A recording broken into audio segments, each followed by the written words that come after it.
สบายตอนบ่ายทุกคนตอนนี้จอยมันอยู่เถียงหน้าเด้ออยู่หน้าจอยหากับไปซื้อของหวานมาไปซื้อน้ำอัดลมนุ่นหน่อยเพื่อจะมาให้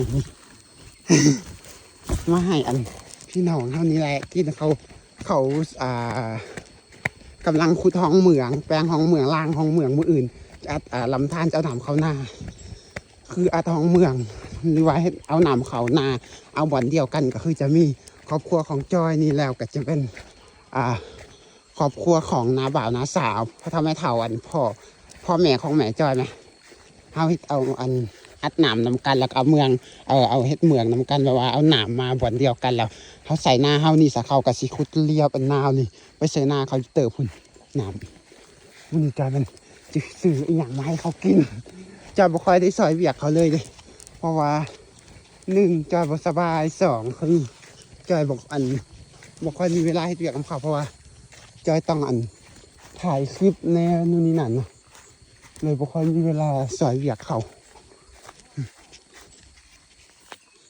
ตอนรันแรงนี่เลอะโคตรดีเลยทุกคนเลยคือจังฝนสิตกเมื่อวานกับฝนตกตอนสวยแล้วก็ตกตอนกลางคืนแน่นี่ฝนนี่คุดอยู่บนหันเอง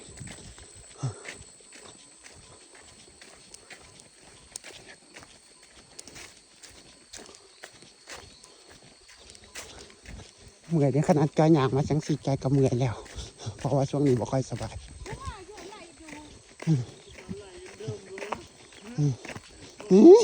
เบิ่งทรงแต่ละคนนี่นี่น้ำหวานมาแล้วดิ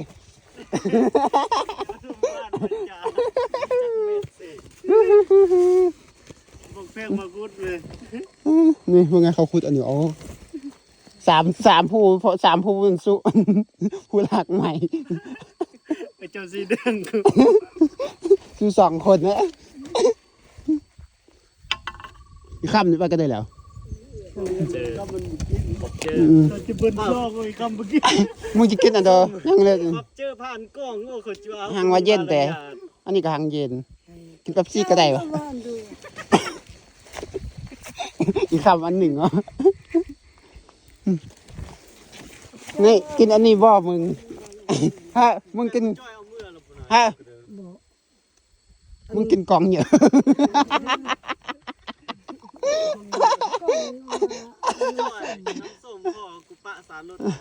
กูไว้ถุงไหนกว่ามาเมื่อกี้กองหนึ่งมันมันกินกองเยอะ